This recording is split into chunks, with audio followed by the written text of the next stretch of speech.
Gracias, señor presidente. Buenos días, señor Sallent.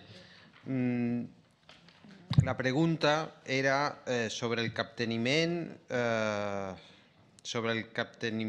que tenen a TV3 sobre la entrevista feta a la ministra de Foment al desembre del 2014.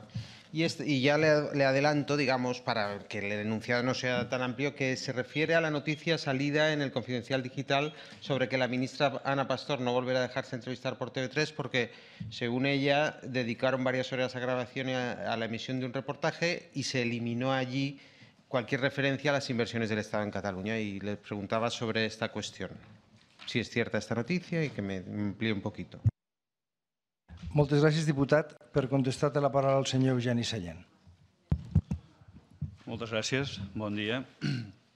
Efectivament, el dia 4 de desembre passat, el Toni Cruanyes, l'editor del Telenotícies Vespre, va fer una entrevista a la ministra de Foment, Ana Pastor, que es va emetre aquell mateix vespre. Per qüestions d'agenda de la pròpia ministra, aquest tipus d'entrevistes van en directe, van en el propi plató del Telenotícies, no sé si ha tingut oportunitat de veure-la alguna vegada. Són entrevistes molt curtes, que duren 3, 4, màxim 5 minuts, i per qüestions d'agenda de la pròpia ministra no es va poder fer en directe i, per tant, es va haver d'enregistrar. Hi havia molts temes, es va parlar de molts temes, però al final es va haver d'editar i fer una entrevista que complís amb el timing previst i se'n va anar ja més del que és habitual perquè va durar 5 minuts.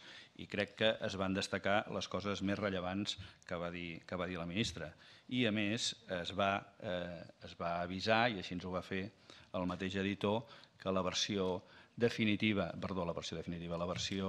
llarga, la versió completa de l'entrevista estava a disposició de tots els espectadors en el web de TV3, que encara avui hi és i, per tant, encara avui es pot consultar.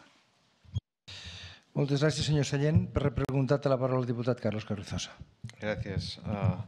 Pues sí, efectivamente, la entrevista íntegra, que dura 13 minutos, está colgada en la web y allí se puede ver que la ministra aludía en diversas ocasiones y con bastante detalle a inversiones efectuadas por el Estado en Cataluña, en concreto en el puerto de Barcelona, la comunicación terrestre, también por vía férrea, y que al final, cuando se emite esta entrevista, se suprime precisamente todo aquello que demuestra que el Estado sí que está haciendo inversiones en Cataluña, lo cual da el sesgo a la entrevista que se emite, que no es la que la gente ve entrando luego en la web, sino la que se transmite por la televisión. Pues abunda el discurso victimista, el de que el Estado no invierte en Cataluña, que nos tienen maltratados, etcétera, etcétera.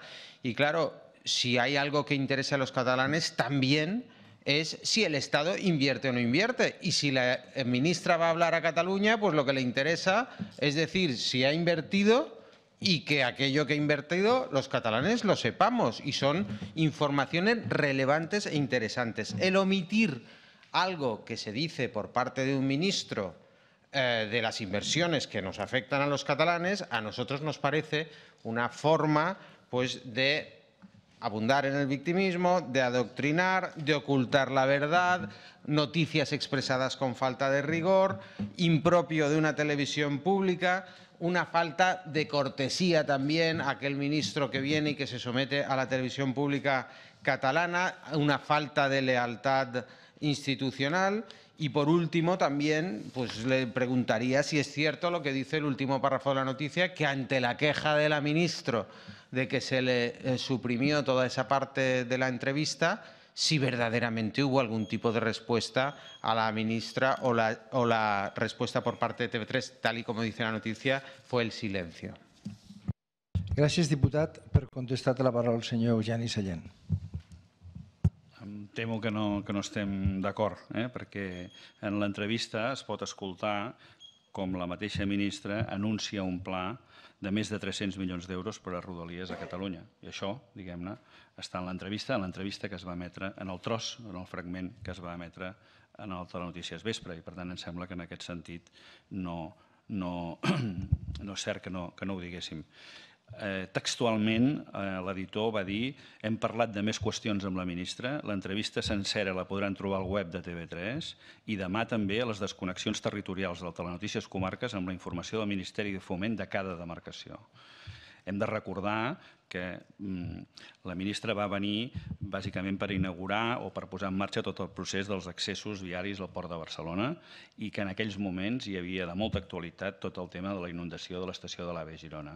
Per tant, l'agenda era molt complicada des d'un punt de vista de temes i es va haver de fer aquesta selecció. Jo crec que vam ser absolutament transparents i absolutament lleials en fer el fragment d'entrevista que ens semblava més interessant pels espectadors del Telenotícies Vespre.